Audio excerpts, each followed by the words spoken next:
squeaky like a beaver. Okay, so for those wondering, we'll be honest with you. We are taping this at around 5 p.m. Eastern time on Tuesday, March 14th. So if by the time you've downloaded and subscribed to this and you listen to the Giants have shocked us with something else internally or otherwise, just know that this is what we have covered because free agency is changing ever so. But the Giants have now made not one, but two big moves, and it's time to break them down. First, Darren Waller, Pro Bowl tight end, Las Vegas Raiders, a pass catching threat. A guy had, basically was Derek Carr's favorite little blankie until they got Devontae Adams, a guy who has been banged up somewhat over the last 2 years, specifically this year with injuries mounting a bit. But the Giants end up trading that third round pick that they got in the Kadarius Toney trade. So when everybody worried about, can you believe they just dumped Toney off for nothing? Now think of the Kadarius Toney trade is complete. They essentially get a 5th round pick and Darren Waller for Kadarius Toney. So we kept looking and kept thinking wide receiver. Let's see what the Giants do there. They do, though, get a weapon, and a weapon is a weapon. And this is, a team now with Daniel Bellinger still emerging as a tight end that has the ability to run a couple tight end sets. Darren Waller provides, kind of that, when he's healthy, unguardableness, let's call it, from that tight end position, one of the elite tight ends in the game. Paul, hard not to get excited on the return here, giving up a 3rd round pick for Darren Waller and a weapon that Daniel Jones hopefully can use greatly. Yeah, so they really do a good job of using the bulk of the take on the Toney deal to turn around and get a 2-time 1,000-yard receiver who has been to the Pro Bowl, who has had a 100-yard catch season before, has also had a 90-yard catch season before. Now, to be fair, the last 2 years, he has been hampered by hamstrings. Yes. There's no question about that. And so that is, let's not kid ourselves, that's the reason why they got him for a 3rd-round choice. It's pick number 100 in the draft coming up in April. You don't get this caliber of a player for that draft pick unless there comes with some risk with it. So that's the leap of faith that the Giants are taking. But we're talking about a guy in Waller. Let me make something clear. You talk about a 6'6" guy at 255 pounds who has length, who has terrific hands, who runs terrific routes. He is a matchup nightmare. You either have to double him, bracket him, or put a corner on him because he's that dangerous. Even with yak yardage, he can do so much to hurt somebody in the passing game. Now, I think the important thing to remember, for me at least, Shaun, is that this past season, he averaged just under 14 yards per catch, which was his career high. For his career, all right, he's averaged only 12 yards a catch. Right. So that indicates he has not slowed down. His production in the games that he played was still very dangerous. And I think that's what the Giants are counting on. You know their medics had to check off on this deal. So they've got a lot of confidence that he can be a major weapon. My question to you, as we talked about in our last podcast, when you asked me, what 1,000-yard receiver, what alpha receiver are they going to get? And I said, well, hold on, wait a minute. Maybe Kafka's thinking elsewhere. Maybe he's thinking tight end. Maybe he's thinking more use of the running back in the passing game. They may have just acquired their 1,000-yard receiver as a tight end because Kafka knows how Kansas City used Kelsey, and we know that Waller is a big-time slot, big-time jumbo slot threat. And the Giants just got themselves a big one. And Paul, that is why I trust this move also, because you brought up Travis Kelce. Now, clearly, he's a little bit of a cut below a Kelce and a George Kittle, but he's right there in that next level as far as Pro Bowl caliber, tight ends. You mentioned the 1,000-yard years when healthy. And I've seen now those two teams that are pretty damn successful, the Chiefs and Niners in recent years, use those guys amongst their other weapons, which the Giants are probably not done adding via draft. And we'll see Wan'Dale Robinson hopefully healthy. But this is a really good starting point. And by the way, we were all enamored as Giant fans. I hate to take us back to the horror show that was Evan Ingram, but this is everything the appeal of Evan Ingram drafting him in the 1st round was this kind of receiver, one that really, or this kind of tight end, the one that could really stretch the field a little bit and wasn't just the simple dump off guy. So Bellinger's a really good two-way tight end. I think he's still going to emerge here. I don't think this necessarily lessens his role at all, but we've seen the Patriots in past years. I mean, I hate to mention the name Aaron Hernandez, but the Gronkowski-Aaron Hernandez year, they were really creative in using those two tight end sets. The Giants used them this year. Now just picture every route run by Lawrence Cager, who may be on this team, Tanner Hudson, Nick Vannett at the end of the year. Now picture Darren Waller taking those snaps, and you tell me if the offense is going to be much better. And you mentioned Mike Kafka, Brian Dable being the offensive-minded head coach. Look, this is not just some kind of cookie-cutter offensive philosophy. These are two really good minds. I mean, Kafka almost became a head coach this offseason. They will be creative. They will be ultra creative in the way they use Darren Waller, and that's another reason to trust a move like this. Obviously, you can't control health. If he gets banged up, that'll suck. But you mentioned the third-round pick. The Raiders, the report came out right after this trade, were offered a second-round pick at the deadline for Darren Waller from the Green Bay Packers, and they balked at it. They blinked at it. They wouldn't say yes. So they had, thought about keeping Waller.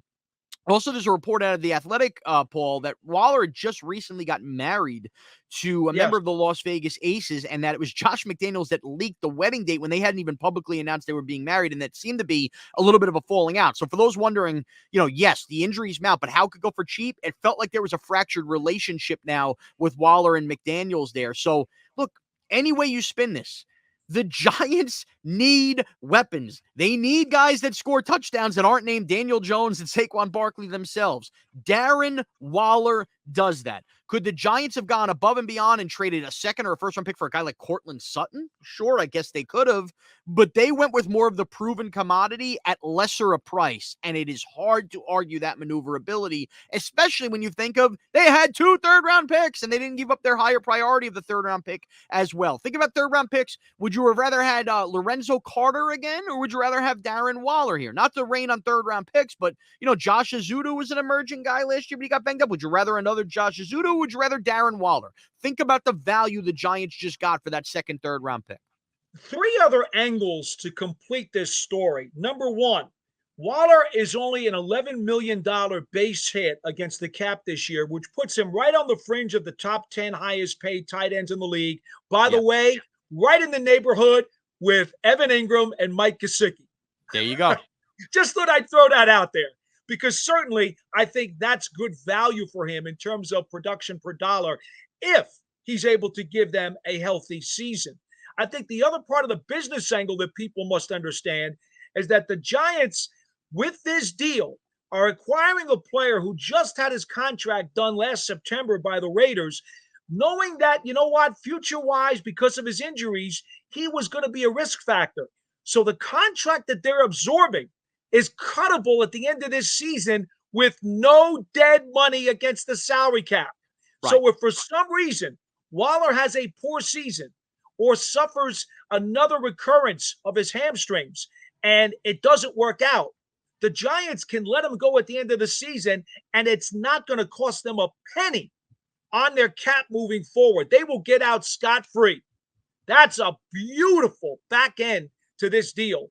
It really lessens their risk because it's not going to hurt them down the road.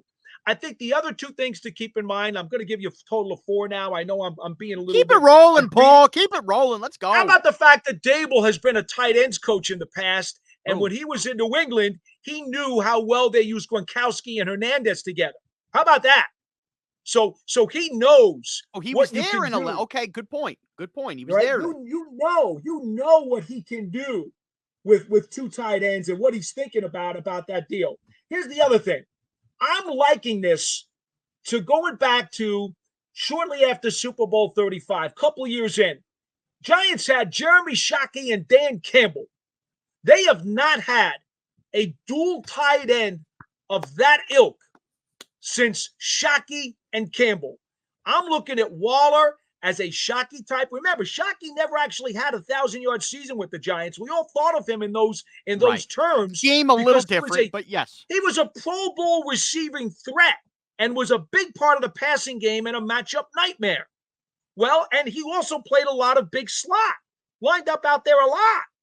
Right. So Waller becomes the Shockey, and now Bellinger becomes the Dan Campbell. I was having flashbacks the second I heard of this trade. I'm saying, oh my God, it's Shockey Campbell all over again. So there are a lot of angles to this prism as I digest it.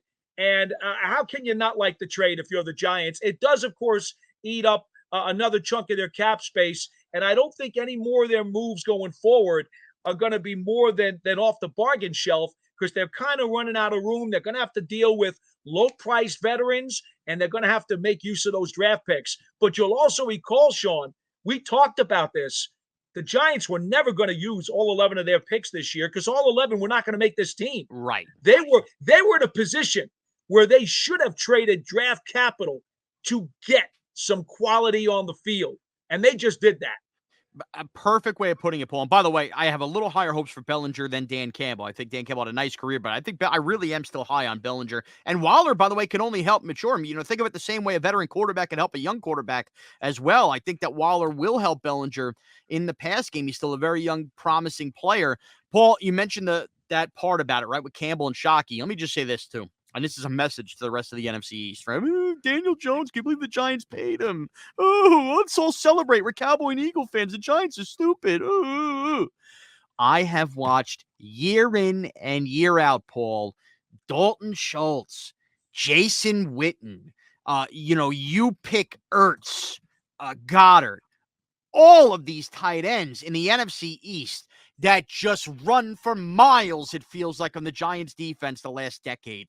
And, since the Shockey days, we had the 1 year, and I bid as well. We whiffed on Evan Engram, have basically had also Rans, junkyard dog type tight ends. It is our time now.